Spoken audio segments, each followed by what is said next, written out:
Hello guys and welcome to Dehradun military academy. मेरा नाम सुनील कुमार यादव है और आज हम लोग बहुत एक मोस्ट इम्पॉर्टेंट टॉपिक डिस्कस करने वाले हैं इंडियन कॉन्स्टिट्यूशन में। और वो टॉपिक का नाम क्या होगा, जैसा कि आप स्क्रीन पर भी देख पा रहे हैं, क्या है? The preamble. देखो, सिंपल सी बात है कि अगर आपने पिछला लेक्चर देखा होगा तो उसमें हमने डिस्कस करा था कि किस तरीके से हमारे स्टेट को रीऑर्गेनाइज किया गया था, है कि नहीं। कब कब कौन कौन से स्टेट जो है जुड़े थे, फैक्चुअल इन्फॉर्मेशन था, डायरेक्टली पूछा जा सकता है, तो वो सारी इन्फॉर्मेशन जरूर आप गैदर करने की कोशिश करिएगा, ठीक है। अब जो होगा, आज जो होगा, वो हम लोग प्रीएम्बल को डिस्कस करेंगे। प्रीएम्बल को बोला गया है एक आइडेंटिटी कार्ड है ना। क्या है भाई? आइडेंटिटी कार्ड है। किसके द्वारा? पालकी वाला के द्वारा बोला गया था। पालकी वाला बहुत बड़े लॉयर थे भाई, जिन्होंने ये बात बोली थी कि भाई हमारे देश में जो इंडियन कॉन्स्टिट्यूशन है उसमें एक प्रीएम्बल है जो सबसे पहला पन्ना है, ठीक है। और इसको लिखने के लिए सबसे लास्ट में लिखा गया था, ऐसा नहीं कि इसको शुरुआत में लिखा गया था। पहले कॉन्स्टिट्यूशन तैयार हो गया, उसके बाद प्रीएम्बल को लिखा गया था, ठीक है। प्रीएम्बल को प्रस्तावना भी बोलते हैं, ठीक है, मसौदा भी बोलते हैं। प्रस्तावना मतलब आखिरकार क्या प्रस्तुत करना चाह रहा है, आखिरकार क्या बोलना चाह रहा है हमारा कॉन्स्टिट्यूशन, वो चीज़ आपको यहाँ पर देखने को मिलेगा। मैं अभी दिखाऊंगा प्रीएम्बल किस तरीके का, और उनके सारे वर्ड को एक तरीके से एक्सप्लेन करने की कोशिश मैं करूँगा, ठीक है। तो याद रखिएगा, ये एक आइडेंटिटी कार्ड है हमारे देश के लिए और एक कॉन्स्टिट्यूशन के लिए, क्योंकि कॉन्स्टिट्यूशन अगर मान लो कि एक इंसान है तो उसके लिए एक आइडेंटिटी कार्ड का काम कौन करता है? प्रीएम्बल करता है, ठीक है। तो चलिए बिना कोई देरी किए हुए स्टार्ट करते हैं और समझते हैं हम लोग एक एक चीज़ को।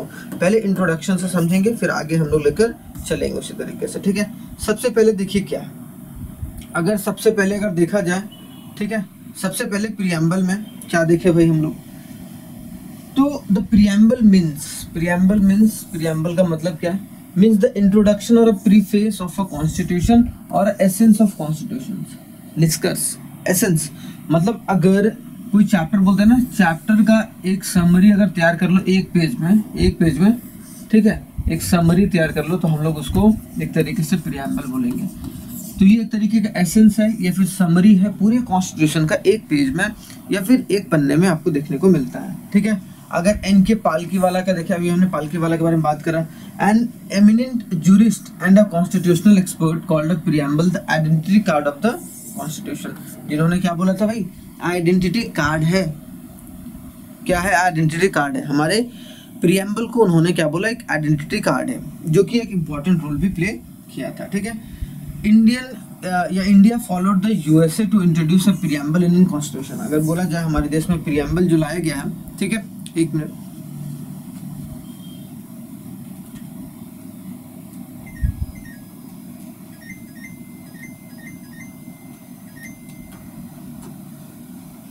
अगर हमारे देश में जो कॉन्स्टिट्यूशन लाया गया या कॉन्स्टिट्यूशन में जो प्रीएम्बल को लाया गया वो किसके द्वारा लाया गया भाई? यूएसए के द्वारा लाया गया, ठीक है। हम लोग ने ये देखा था। और जो प्रीएम्बल का लैंग्वेज है, ठीक है, लैंग्वेज है, वो कहाँ से लिया गया भाई? ऑस्ट्रेलिया से लिया गया।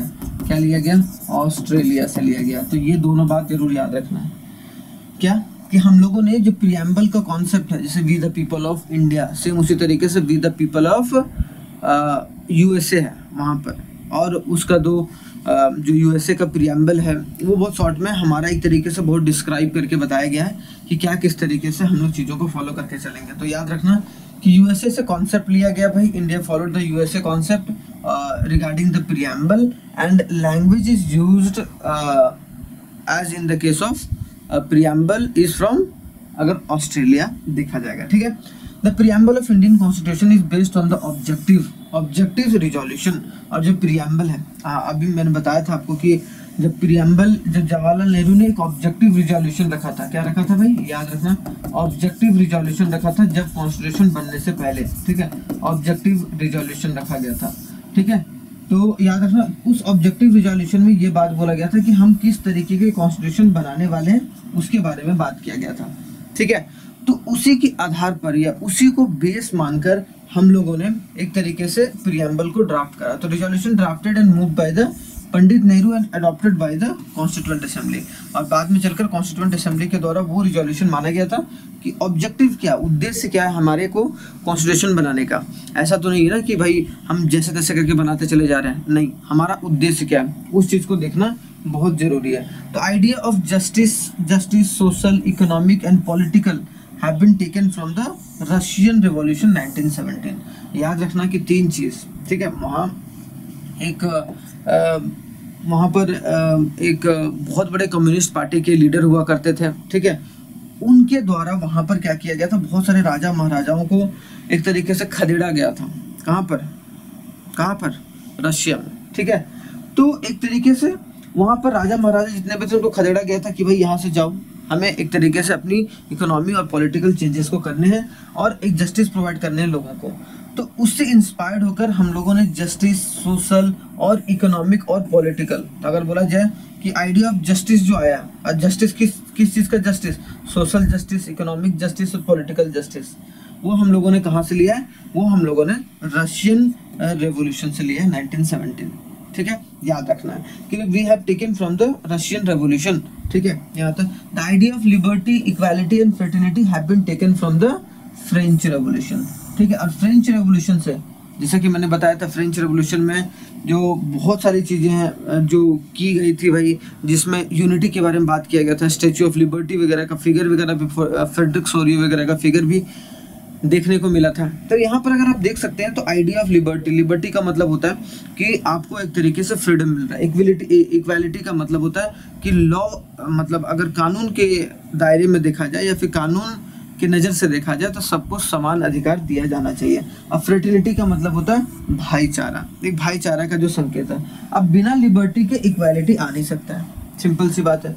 मान लो कि कोई पर्सन लिबरल फ्रीडम ही नहीं है तो वो इक्वल कैसे होगा भाई, नहीं होगा। और बिना इक्वालिटी के फ्रेटर्निटी आ नहीं सकता भाई, फ्रेटर्निटी का मतलब भाईचारा आ ही नहीं सकता है। तो वो चीज़ फ्रेंच रेवोल्यूशन से लिया गया।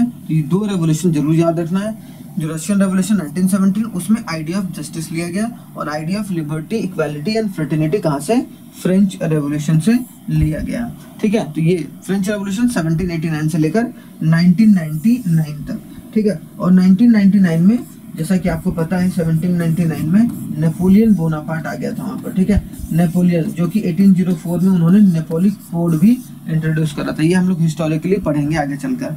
बस यहाँ पर चीज़ें थोड़ा सा आप यहाँ पर ये देख सकते हैं कि किस तरीके से जो चीज़ें हैं वो आपको यहाँ पर देखने को मिलेगा, ठीक है। तो फ्रेंच रेवोल्यूशन हो गया और एक रशियन रेवोल्यूशन हो गया 1917 में, ठीक है। तो हम लोग मोटा मोटा तरीके से अगर देखा जाए तो हम लोग ये चाहते थे कि हमारा एक ऐसा देश हो जहाँ पर सारे लोगों को जस्टिस मिले, चाहे वो पॉलिटिकली हो, चाहे वो सोशली हो, चाहे वो इकोनॉमिकली हो, और हम लोग सारे लोगों को हम लोग लिबर्टी दें, इक्वालिटी दें, और सब भाईचारा, मतलब भाईचारा बना के रखें, और कोई भी लड़ाई झगड़ा यहाँ पर ना हो। बड़ा अच्छा से सोचे रहे थे हम लोग, है कि नहीं।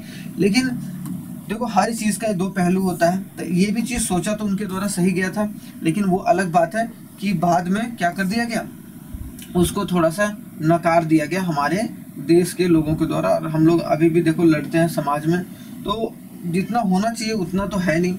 लेकिन आप देख सकते हैं कि ये हमारे देश का प्रीएम्बल आपको देखने को मिल रहा है। क्या देखने को मिल रहा है भाई, प्रीएम्बल। अब अगर देखो तो क्या लिखा हुआ है, the constitution of India preamble, यहाँ पर प्रीएम्बल, ठीक है। We the people of India having solemnly resolved to constitute India into a, कि हम लोग ये मान कर चल रहे हैं, हम लोग अपने देश को एक सोवरन देश बनाएंगे, सोशलिस्ट बनाएंगे, सेकुलर बनाएंगे, and democratic republic, and to secure all the citizen, और सारे सिटीजन को हम लोग क्या प्रोवाइड करेंगे, जस्टिस। तो अगर ये सब सारा दिखा जाए तो ये हमारा क्या है, ऑब्जेक्टिव्स है, ऑब्जेक्टिव्स ऑफ कॉन्स्टिट्यूशन, ठीक है। ऑब्जेक्टिव्स ऑफ कॉन्स्टिट्यूशन क्या है भाई, ऑब्जेक्टिव ऑफ कॉन्स्टिट्यूशन, ठीक है। क्या है, ऑब्जेक्टिव है। तो ये बात जरूर याद रखना है, थोड़ा सा इम्पोर्टेंट है और समझ के भी चलना है। ऑब्जेक्टिव हो गया। अगर बोला जाए हमारा नेचर कैसा होना चाहिए हमारे इंडियन स्टेट का, तो नेचर के बारे में आपको यहाँ पर डिस्कस किया गया है, ठीक है। यहाँ क्या बात किया गया भाई, नेचर के बारे में, नेचर ऑफ इंडियन स्टेट्स, ठीक है। नेचर ऑफ इंडियन स्टेट, कि हमारे देश के जितने भी राज्य हैं या जितने भी हमारे देश, हमारा जो देश है वो कैसा होना चाहिए, एक सॉवरन देश होना चाहिए। अभी बताऊंगा एक एक वर्ड, सोशलिस्ट होना चाहिए, सेक्युलर होना चाहिए, डेमोक्रेटिक होना चाहिए, रिपब्लिक होना चाहिए, ठीक है। तो याद रखना कि ये हमारा नेचर ऑफ इंडियन स्टेट है। ऑब्जेक्टिव हो गया, ठीक है, ऑब्जेक्टिव हो गया, कोई दिक्कत नहीं। और जो वी द पीपल है सोर्स ऑफ अथॉरिटी, और अथॉरिटी किसको दिया गया है? We the people of India को। We the people of India क्या है भाई? Source of authority. याद रखना यहाँ पर source of authority. Source of authority किसको दिया गया? हम लोगों को दिया गया। We the people of India having whole right of the constitution. ठीक है, तो ये बात जरूर याद रखना। और सबसे लास्ट में देखने को मिलेगा डेट ऑफ एडॉप्शन। यहाँ पर नीचे देखो क्या है? Date of adoption. अडॉप्ट कब किया गया था हमारे कॉन्स्टिट्यूशन को? एडॉप्शन, डेट ऑफ एडॉप्शन देखो यहाँ पर in our constituent assembly this 26th day of November 1949। और डेट ऑफ एडॉप्शन कब था भाई? आपको बताए थे कल वाले क्लास में भी, 26 नवंबर 1949। ठीक है, ये अडॉप्ट किया गया था और इनैक्ट किया गया था। आपको फिर से बता दे रहा हूँ, इनैक्ट मतलब लागू किया गया था। कब किया गया था भाई? 26 जनवरी 1950 को। ठीक है, 26 जनवरी 1950 को। तो आप ये देख सकते हैं जो कि इम्पोर्टेंट वर्ड है या जो इम्पोर्टेंट शब्द है जिसको देखकर hereby adopt, enact and give to our self this constitution, कि हम ये कॉन्स्टिट्यूशन आपको एक तरीके से दे रहे हैं। ठीक है, याद रखना इम्पोर्टेंट है। 42nd अमेंडमेंट हुआ था, नीचे अगर देखा जाए तो एक ही बार कॉन्स्टिट्यूशन में अमेंडमेंट हुआ है, 42nd अमेंडमेंट 1976। जैसे कि मैंने यहाँ पर बड़े अक्षरों में लिख दिया। अगर आप प्रियम्बल को देखेंगे तो नीचे देखेंगे कि भाई एक ही बार हमारे देश के प्रियम्बल को एक तरीके से क्या किया गया? बदला गया है। कब? 1975 1976 में, मतलब 1976 के डेट में किया गया जब इमरजेंसी के दौरान था। मैंने कल भी बताया था आप लोगों को। द टर्म सोशलिस्ट, क्या क्या वर्ड जोड़ा गया था भाई 42nd अमेंडमेंट के तहत? द टर्म सोशलिस्ट क्या जोड़ा गया?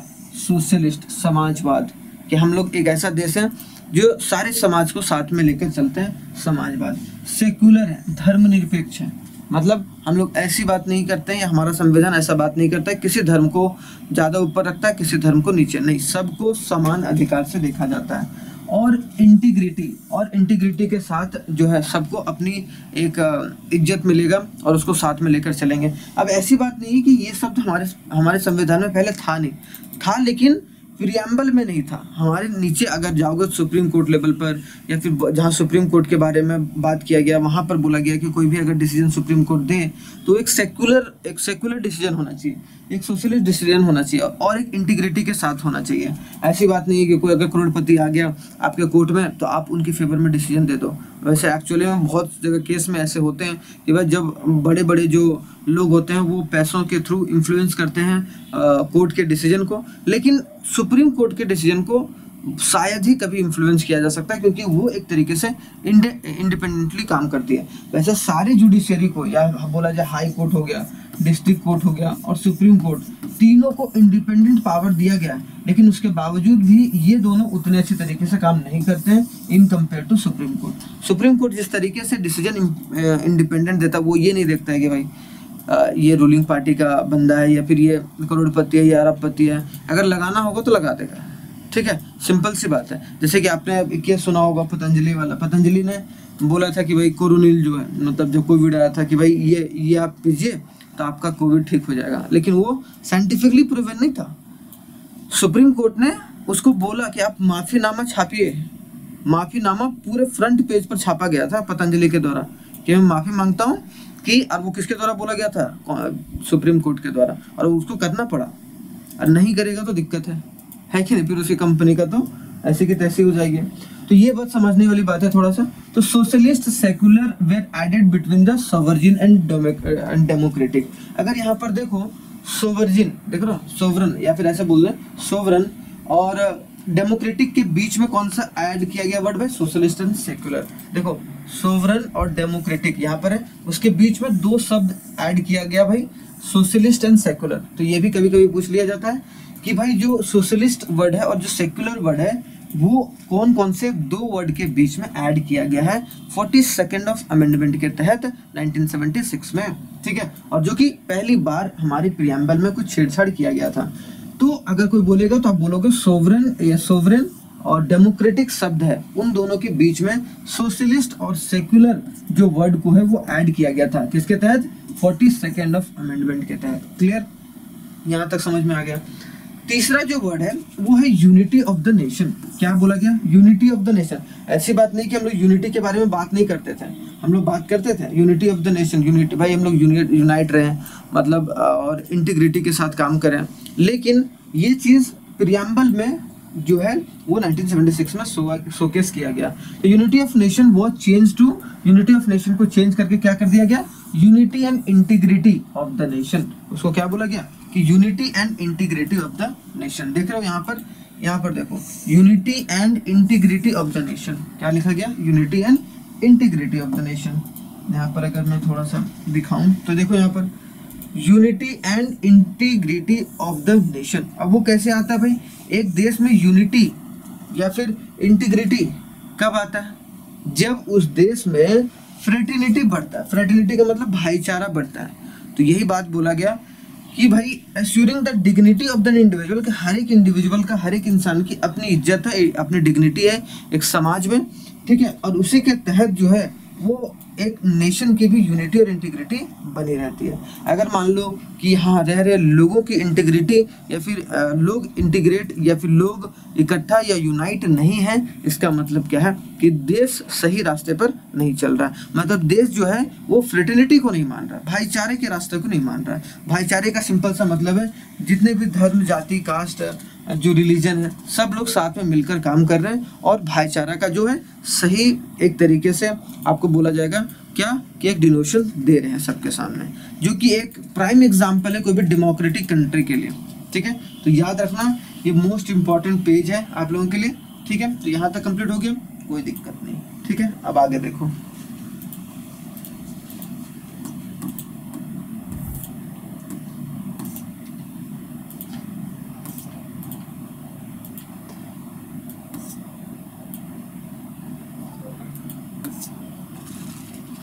देखो भाई आगे ये वाला। अब इसमें जो है सबसे पहला वर्ड क्या है, ये देखो थोड़ा सा ऐसे करके समझते हैं। We the people of India. मैंने क्या बोला? We the people of India क्या डिनोट करता है हमारे को? We the people of India क्या डिनोट करता है? कि हमारा सोर्स ऑफ अथॉरिटी क्या है? क्या है? सोर्स ऑफ अथॉरिटी क्या है? सोर्स ऑफ अथॉरिटी, ठीक है। मतलब पूरे देश की अथॉरिटी किसके पास है? हम लोगों के पास है। क्योंकि भाई जो लोग होते हैं वही इलेक्ट करते हैं अपने रिप्रेजेंटेटिव को, और उनके लिए वो कानून वगैरह बनाते हैं जो इलेक्टेड पर्सन रहते हैं, ठीक है। और कानून किसके लिए बना रहे हैं? We the people of India. इसीलिए पूरी अथॉरिटी किसके पास है? हम लोगों के पास है, ठीक है। सोवरन हो गया, सोशलिस्ट हो गया, सेकुलर हो गया। अब यहाँ पर सोवरन, सोशलिस्ट और सेकुलर में थोड़ा सा एग्जाम्पल ही अगर देखा जाए तो देखो, पहले सोवर्जिनिटी के बारे में आता है।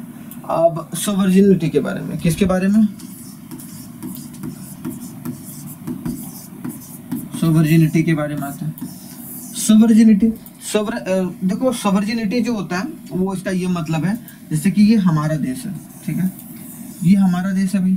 अभी हमारे देश में कोई भी अगर डिसीजन लिया जा रहा है, ठीक है, कोई भी डिसीजन लिया जा रहा है, ठीक है, उसमें कभी भी बाहरी ताकत कुछ भी हस्तक्षेप नहीं कर सकती है। जैसे मान लो कि मेरे को क्या करना है, मैंने कोई डिसीजन लिया है, हमारे देश के पार्लियामेंट ने कोई डिसीजन लिया, तो उसमें बाहर की ताकत, या फिर मान लो कि इंग्लैंड वाला कोई मिनिस्टर, या फिर मान लो कि यूएन हो गया, या फिर हो गया आपको देख लो वर्ल्ड बैंक हो गया, या फिर मान लो कॉमनवेल्थ हो गया, ये सब अलग अलग ऑर्गेनाइजेशन है इंटरनेशनल, वो कोई भी दखलंदाजी नहीं दे सकते हैं, कोई भी दखलंदाजी नहीं। क्यों? क्योंकि हम लोग एक सोवरन कंट्री है। सोवरन का सिंपल से मतलब है कि भाई हमारा एक्सटर्नल और इंटरनल मैटर हमारा है, और इसमें जैसे कि ब्रिटिश था, हर चीज़ में दखलंदाजी दे रहा था भाई पहले 1947 से पहले। लेकिन जब हमारा संविधान बन गया तो हम लोग एक सोवरन कंट्री बन गया।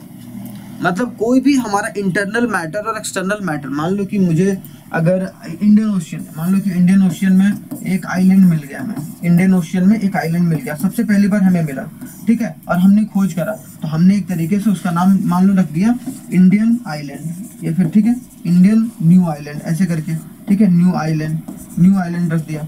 तो वो जमीन किसका हो गया? भारत का हो गया, और उस पर कभी भी कोई दूसरा अधिकार नहीं जमा सकता है।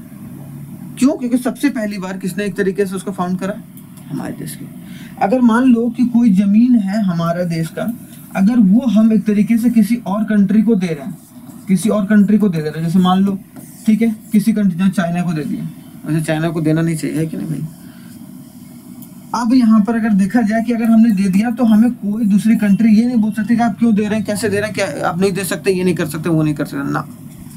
कोई अगर डिसीजन ले रहे हैं कि भाई अभी जैसे कि आप देख रहे हो, अभी अगर हाल ही फिलहाल में अगर देखो जो डोनाल्ड ट्रंप क्या कर रहा है भाई, बहुत उल्टा पुल्टा काम किया जा रहा है, टेरिफ वॉर चल रहा है। लेकिन अब धीरे धीरे नज़दीकियाँ बढ़ रही किसके बीच में, इंडिया, चाइना और रशिया के बीच में, इंडिया, चाइना और रशिया। और एक तरफ अगर देखा जाए तो आपको यूरोपियन कंट्री जितने हैं और डोनाल्ड ट्रंप, मतलब यूरोपियन यूनियन बोल सकते हो और जो डोनाल्ड ट्रंप वो साथ में। तो अगर मान लो ये तीनों साथ में आ रहे हैं और कोई डिसीजन ले रहे हैं तो कोई दूसरी ताकत नहीं बोल सकती कि आप क्यों ले रहे हैं, कैसा ले रहे हैं, क्यों नहीं ले रहे हैं, उसके ऊपर कोई भी लीगल एक्शन नहीं हो सकता। तो that's why when we can call as our country a sovereign country, sovereignty. समझ में आया? यहाँ तक कोई दिक्कत नहीं, कोई परेशानी नहीं, ठीक है।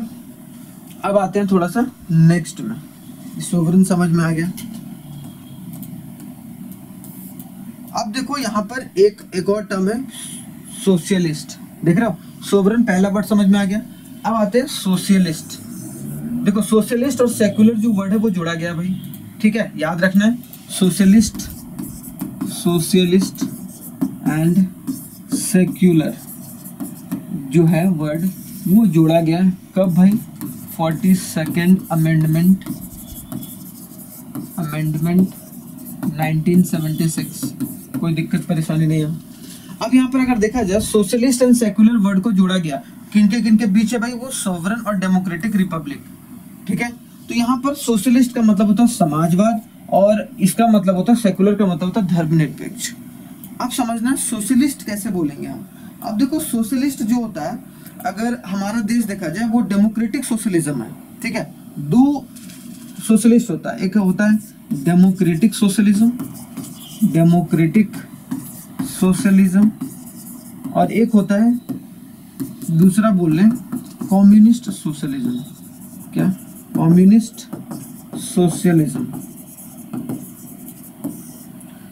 अब देखो डेमोक्रेटिक और कम्युनिस्ट में थोड़ा सा फर्क है, ज्यादा कुछ फर्क नहीं, लेकिन अगर जैसे कि इसका प्राइम एग्जांपल आप देख सकते हो कि यूएसएसआर जो कि आज का क्या हो गया, रशिया हो गया। और दूसरा क्या देखने को मिलेगा आपको, चाइना, जहां पर क्या कि प्राइवेट का रोल, क्या बोला गया, प्राइवेट रोल क्या रहता है, मिनिमम रहता है। मतलब जो प्राइवेट कंपनीज रहती हैं, प्राइवेट लोग रहते हैं, वो बहुत कम डिसीजन लेके चलते हैं। सारा डिसीजन लेने का पावर किनके हाथ में रहता है, गवर्नमेंट के हाथ में। मतलब जो government plays a primary role in every situation, primary role in every case, ठीक है, in every case। तो यहाँ याद रखना क्या प्राइवेट जो है उसका रोल मिनिमम रहता है और गवर्नमेंट रोल बहुत ज़्यादा प्ले करती है। तो यूएसएसआर, और आपको पता होगा कि जैसे सेकेंड विश्व युद्ध खत्म हुआ, यूएन का गठन हुआ 1945 में, 1945 में, उसके बाद कोल्ड वॉर शुरू हो गया जिसके बीच में यूएसएसआर और अमेरिका के बीच में। तो शीत युद्ध जब शुरू हुआ, कोल्ड वॉर जब शुरू हुआ, तो उसके बाद जो बहुत, क्योंकि अब भाई अमेरिका कौन सी एक तरीके से इकोनॉमी को फॉलो करके चल रही थी, वो आपको देखने को मिलेगा कि कैपिटलिज्म को फॉलो करके चल रही थी। और जो यूएसएसआर था वो एक तरीके से सोशलिज्म को, जैसे कि यहाँ पर देखने को मिल रहा है, जहाँ पर गवर्नमेंट का रोल इम्पॉर्टेंट है। तो भाई अमेरिका चाह रहा था कि इंडिया उसके तरफ आ जाए, रशिया चाह रहा था उसके तरफ आ जाए, लेकिन चूंकि किसी को एक तरीके से हम लोग शुरुआत से ही बुद्धा वाला पाथ या मिडिल पाथ चूज करके चले हैं, ठीक है। तो इसके लिए हम लोगों ने क्या अपनाया, डेमोक्रेटिक सोशलिज्म को अपनाया। क्या अपनाया भाई, डेमोक्रेटिक सोशलिज्म को, जहां पर बोला गया कि डेमोक्रेटिक सोशलिज्म मिक्स्ड इकोनॉमी पर बेस्ड है। क्या बोला गया, मिक्स्ड इकोनॉमिक मॉडल पर बेस्ड है, मिक्स्ड इकोनॉमिक मॉडल पर बेस्ड है। अब मिक्स्ड इकोनॉमिक मॉडल का सिंपल सा मतलब क्या होता है, जहां पर प्राइवेट और पब्लिक साथ में, पब्लिक का मतलब है गवर्नमेंट, ठीक है, पब्लिक का मतलब सीधा सा गवर्नमेंट, तो प्राइवेट और पब्लिक साथ में मिलकर काम करते हैं। तो हम लोगों ने ये चुना भाई। अब वो अलग बात है कि अभी चाइना है, रशिया है, धीरे धीरे प्राइवेटाइजेशन की तरफ चल रहा है एलपीजी रिफॉर्म के बाद। लेकिन चीजें थोड़ा सा समझना है हम लोगों को कि डेमोक्रेटिक सोशलिज्म होता है, कम्युनिस्ट सोशलिज्म होता है। तो हम लोगों ने क्या चुना, हमारी कंट्री कौन सी है, डेमोक्रेटिक सोशलिज्म है। कि भाई हम लोग क्या किसी एक चीज को या सरकार ज्यादा तवज्जो देकर नहीं चलेगी, या सारे लोगों को एक तरीके से साथ में लेकर चलने के बारे में बात किया गया। तीसरा जो शब्द है वो क्या है, सोवरन हो गया, सोशलिस्ट हो गया। अब आते हैं सेक्युलर। अब सेक्युलर का मतलब क्या होता है, सेक्युलर का ये भी एक तरीके से क्या कहाँ ऐड किया गया था भाई, आपको 42nd ऑफ अमेंडमेंट के तहत, जैसा कि मैंने बता रखा। सेक्युलर का मतलब होता है धर्मनिरपेक्ष। क्या होता है, धर्मनिरपेक्ष। अब सेक्युलर मतलब सिंपल सी बात है कि भाई हमारी कंट्री जो है all religion is equally treated, are equally treated. Simple सी बात है। तो हमने क्या बोला कि भाई हम लोग सेक्युलर धर्मनिरपेक्ष हैं, ठीक है। हम कोई एक धर्म को नहीं मानते, जैसे कि पाकिस्तान है वो अपने कॉन्स्टिट्यूशन को एक धर्म के हिसाब से डाइवर्ट करके रखा है, ठीक है। तो हम लोग एक तरीके से क्या है कि हम लोग सेक्युलर कंट्री हैं। हम लोग बोलते हैं ना यार वो पार्टी है ना, सेक्युलर पार्टी नहीं है, ठीक है। हम लोग बोलते हैं कि भाई जो है वो एक तरीके का सेकुलरिज्म फॉलो करके चलता है, एक दूसरे तरीके का सेकुलरिज्म फॉलो करके चलता है। तो ये चीज़ आप समझ सकते हैं। तो आप यहाँ समझ गए कि सोवरन सोशलिस्ट और सोवरन हो गया, सोशलिस्ट हो गया, सेकुलर हो गया, ठीक है। तो ये तीनों शब्द का जो मीनिंग है वो आपको समझ में आ गया। अब आगे देखो भाई नेक्स्ट।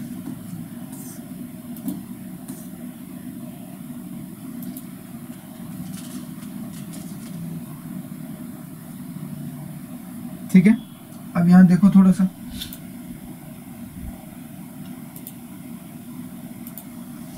अब यहाँ पर अगर देखा जाए तो उसके बाद क्या है भाई, ये क्या बोला गया, टू सिक्योर। उसके बाद एक डेमोक्रेटिक रिपब्लिक बोला गया। डेमोक्रेटिक रिपब्लिक का मतलब देखो, डेमोक्रेटिक रिपब्लिक का मतलब जो भी हमारा डेमोक्रेटिक रिपब्लिक का सिंपल सा मतलब क्या होगा, रिपब्लिक का मतलब होता है कि हेड ऑफ द स्टेट क्या होगा, हेड ऑफ द स्टेट हमारा इलेक्टेड होगा। क्या होगा भाई, इलेक्टेड होगा। और हमारे हेड ऑफ द स्टेट या हेड ऑफ द कंट्री कौन होते हैं भाई, हमारे प्रेसिडेंट होते हैं, ठीक है। प्रेसिडेंट होते हैं हमारे देश में, प्रेसिडेंट होते हैं।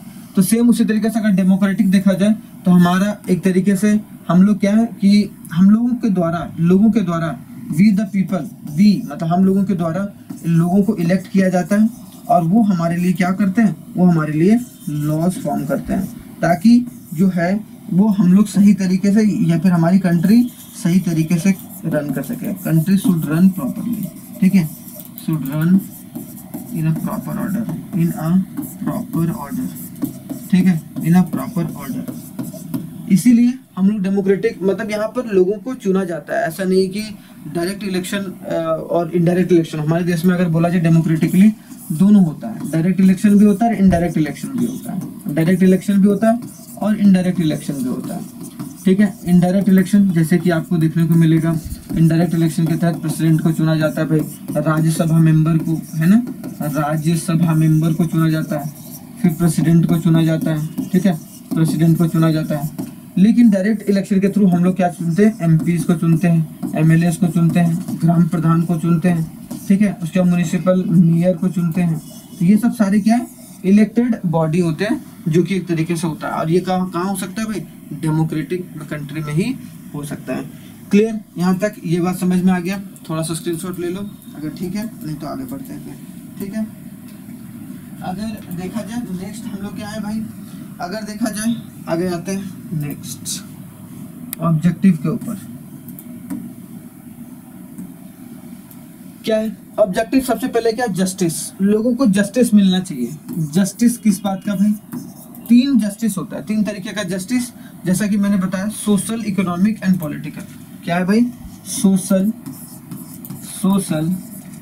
Economic, social justice, economic justice, ऐसे लिख देते हैं, social justice, economic justice and political justice, ठीक है। पॉलिटिकल जस्टिस मिलना चाहिए। इसका सिंपल सा मतलब क्या है, सोशल जस्टिस मतलब समाज से हम लोगों को साथ में, और ये हमें कहाँ से लिए हैं भाई, हम लोग आपको अभी बताया मैंने, रशियन रिवॉल्यूशन से लिए हैं, रशियन रिवॉल्यूशन 1917। मतलब यहाँ से ये कॉन्सेप्ट हम लोगों ने लिया। जिस तरीके से रशियन रिवॉल्यूशन में सोशल और इकोनॉमिक और पॉलिटिकल, सोशल का मतलब कि सबको सामाजिक न्याय दिलाएंगे भाई, इकोनॉमिकली मतलब एक स्टैंडर्ड ऑफ लिविंग के लिए, एक सही तरीके से जीवन को जीने के लिए हम लोग एक लिविंग प्रोवाइड कराएंगे लोगों को, ताकि लोगों को कमाने और खाने में कोई दिक्कत ना हो। पॉलिटिकल जस्टिस, अगर कोई भी कोर्ट कचहरी में जाता है, कोई भी केस वगैरह करता है तो सबको इक्वली ट्रीट किया जाएगा, किसी को अलग तरीके से ट्रीट नहीं होगा, तो पॉलिटिकली भी जस्टिस दिया जाएगा। आगे आते हैं थोड़ा सा, अगर देखा जाए लिबर्टी, लिबर्टी किस चीज़ में मिलेगा भाई आपको? लिबर्टी ऑफ थॉट, मतलब आपको सोचने समझने का, आप कुछ भी चीज़ एक्सप्रेस कर सकते हैं, आपका कोई भी बिलीफ हो सकता है, फेथ हो सकता है, वर्शिप हो सकता है, मतलब आप किसी भी भगवान के ऊपर, किसी भी धर्म के ऊपर विश्वास कर सकते हैं, किसी को भी पूछ सकते हैं, आपको कोई रोक टोक नहीं है, ठीक है, तो याद रखना ये भी। तो लिबर्टी हो गया। इक्वालिटी मतलब इक्वल बिफोर लॉ, ठीक है, इक्वालिटी का सिंपल सा मतलब क्या है? Equal before law. क्या हो गया? इक्वल बिफोर लॉ, सारे लोग कानून के सामने जो है बराबर हैं, इक्वल बिफोर लॉ, चाहे वो प्रेसिडेंट हो, चाहे वो एक प्राइम मिनिस्टर हो, चाहे वो एक आम जनता हो। फ्रेटर्निटी, भाईचारा, ये मैंने बता रखा है, यूनिटी के साथ किस तरीके से आगे बढ़ा जाए ताकि लोगों का डिग्निटी है वो बना रहे, ठीक है, और लोगों का डिग्निटी बना रहता है तो दिक्कत परेशानी आपको नहीं देखने को मिलता है, ठीक है। तो यहाँ पर आई होप सो आपको थोड़ा बहुत समझ में आ गया होगा, थोड़ा बहुत क्या बुरा ही समझ में आ गया होगा भयंकर, ठीक है। अब नहीं अगर समझ में आया तो दोबारा देखिए तो और भी समझ में आएगा। क्लियर? आगे बढ़ा जाए थोड़ा सा।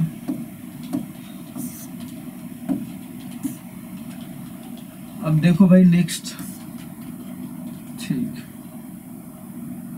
एक बार क्विक रिवीजन मार लेते हैं। देखो यहाँ पर जितना मैंने समझाया है उसको अगर बहुत ही क्रिप्स भाषा में देखा जाए तो ये है आपके पास, देख रहे हो, ये बस जैसे कि हमारा क्या, we the people of India having solemnly resolved to constitute India into a sovereign socialist secular democratic republic and secure all the citizen, justice देना है भाई, लिबर्टी देना है, इक्वालिटी और फर्टिनिटी, ठीक है। तो ये एक तरीके से आपको पूरा प्रीएम्बल ऑफ इंडिया जो है वो देखने को मिलता है, ठीक है। In our constituent assembly 26 of November 1949 को, ठीक है।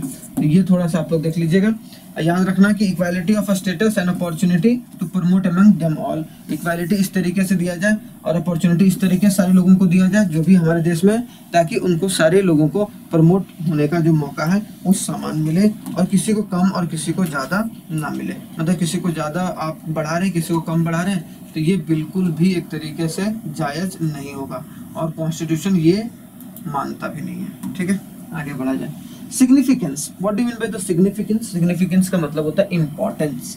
इम्पोर्टेंस, हर एक चीज़ की एक इम्पोर्टेंस होती है भाई, सिंपल सेम उसी तरीके से इसकी क्या सिग्निफिकेंस है, उसकी क्या इम्पोर्टेंस है, प्रीएम्बल की, हमारी प्रस्तावना की। तो अगर देखा जाए, preamble embodies the basic philosophy and fundamental values like a political, moral and religious on which the constitution is based। क्या बोला गया? प्रीएम्बल जो है वो हमारे एक बेसिक फिलोसफी और फंडामेंटल वैल्यूज पर बेस्ड है, जैसे कि political, moral, religious, on which constitution based, जिसके हिसाब से कॉन्स्टिट्यूशन हमारा बेस्ड है। दूसरा, it contain a grand and noble vision of the constituent assembly. और अगर आप प्रीएम्बल जो पढ़ने के बाद आपको ये तो पता चल ही गया होगा कि हमारे कॉन्स्टिट्यूएंट असेंबली के जो मेंबर हैं वो किस तरीके से सोच रहे थे और उनको कितना दूरदर्शी सोच था और कितने पढ़े लिखे लोग थे। वो अलग बात है कि बाद में बहुत सारी बातें बोली गई भाई कि नहीं, यहाँ पर कॉन्स्टिट्यूएंट असेंबली में बहुत सारे लॉयर थे जिसकी वजह से ज़्यादा लॉ ही अजीब अजीब सा बना दिया गया, लेकिन ऐसा कुछ नहीं है। अगर देखा जाए तो एक ऐसा लॉ बनाया गया है भाई, क्योंकि वो लोग ऐसे लोग थे जिन्होंने पूरे देश में भ्रमण कर रखा था, पूरे देश दुनिया घूम चुके थे। उस वक्त क्या चल रहा था, किस परेशानी से झेलना पड़ रहा था, उन लोगों को वही लोग जानते हैं। हम लोग तो आज फ्री इंडिया में रह रहे हैं, ठीक है, तो हमें कोई दिक्कत परेशानी नहीं हो रहा उस तरीके का, लेकिन जो उस टाइम जो हालत हुआ होगा, आज हम लोग को थोड़ा सा माँ बाप रोक टोक कर देता है तो हालत खराब हो जाता है कि नहीं, यार ये मत करो, वो मत करो, ये मत करो, मोबाइल ज़्यादा मत चलाओ। लेकिन उस वक्त क्या था, सोचो कि लोग ब्रिटिश के दबाव में रह रहा था, ब्रिटिश दबा के रख रहा था लोगों को, लेकिन उसके बावजूद भी उनकी सहनशीलता कितनी थी। आज हम लोग तुरंत भड़क जाते हैं, कोई कुछ उल्टा पुल्टा थोड़ा सा बोल दिया सबको भड़क रहे हैं, लेकिन ना, ये काम नहीं करना है, ये काम नहीं करना है। क्यों? क्योंकि अगर आप देखो एक कॉन्स्टिट्यूएंट असेंबली के जितने मेंबर थे उनका ये सोच था कि भाई हमारे देश के लोग या हमारे जो लोग हैं वो आगे चलकर कैसे लोग बने, क्योंकि उनको पता था कि आने वाले समय में किस तरीके से इवॉल्व होगा। ठीक है, तो वो चीजें साथ में लेकर चलना है। ये रिफ्लेक्ट करता है क्या, ड्रीम्स को, सपना को, एस्पिरेशन, इच्छा को, and founding father of the constitution. जितने भी लोग थे, जितने भी कॉन्स्टिट्यूएंट असेंबली में लोग थे, चाहे वो सरदार पटेल हो गए, चाहे नेहरू जी हो गए, चाहे राजेंद्र प्रसाद हो गए, चाहे एम.एन. रॉय जी हो गए, बहुत सारे लोग थे, बहुत इंपॉर्टेंट पर्सनालिटी थे, जिन्होंने या उनकी ड्रीम या उनकी एस्पिरेशन दिखती है, उनकी ड्रीम, उनके सपना को देखने को यहाँ पर कॉन्स्टिट्यूशन के थ्रू मिलता है। It provides a key to understanding and interpretation of the constitution.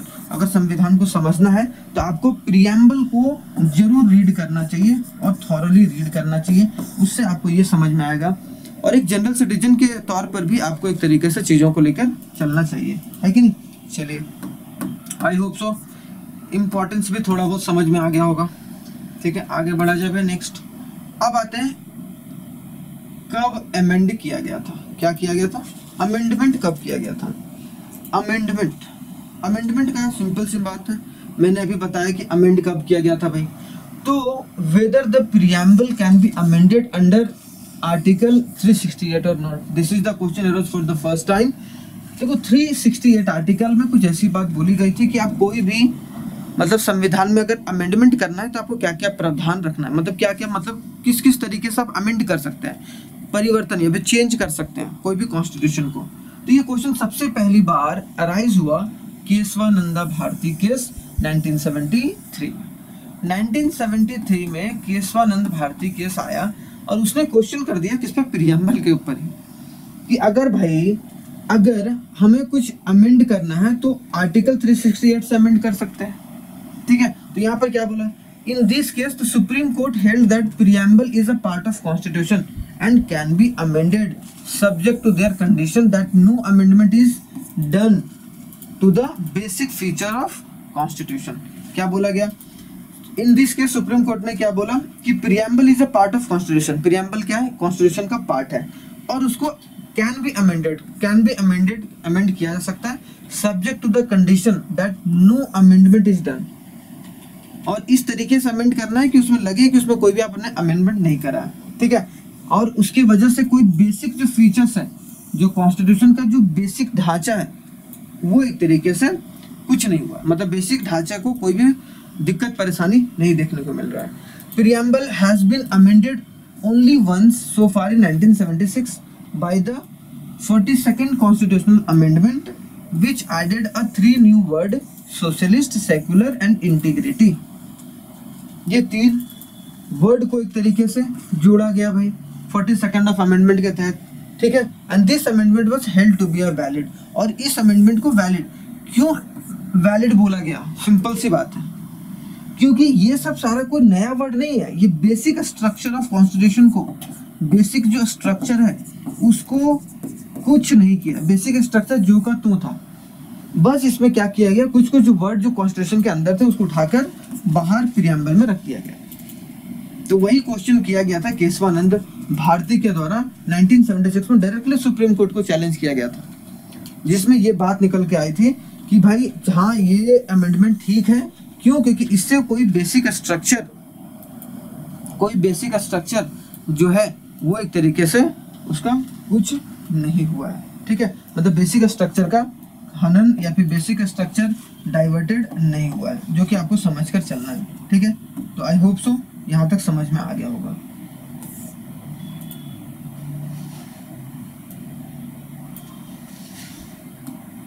ठीक है,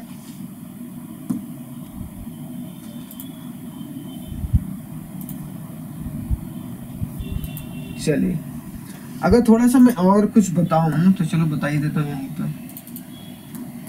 देखो 2-3 चीजें याद रखना है आपको। पहली बात तो 1917 वाला याद रखना है भाई, 1917 वाला याद रखना है। क्या अभी बताया मैंने, रशियन रेवोल्यूशन। ठीक है, रशियन रेवोल्यूशन याद रखना है। उसके थ्रू हम लोगों ने क्या जस्टिस शब्द का लिया, जस्टिस शब्द लिया। दूसरा अगर आपको याद रखना है तो कौन सा याद रखोगे भाई, आपको याद रखना है दूसरा फ्रेंच रेवोल्यूशन। फ्रेंच रेवोल्यूशन कब से कब हुआ था, 1789 से 1999, जिसके तहत हम लोगों ने क्या लिया, हम लोगों ने यूनिटी के बारे में समझा, ठीक है, कि यूनाइट कैसे है,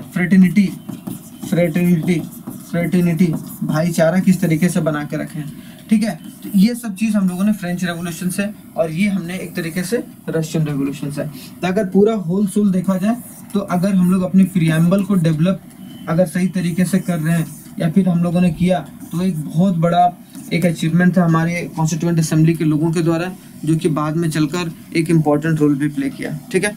चलिए आज के लेक्चर में आई थिंक सो यहाँ तक प्रियम्बल खत्म होता है, फिर नेक्स्ट टॉपिक हमारा जो होगा वो स्टार्ट होगा कल। तब तक के लिए धन्यवाद, थैंक यू वेरी मच, जय हिंद।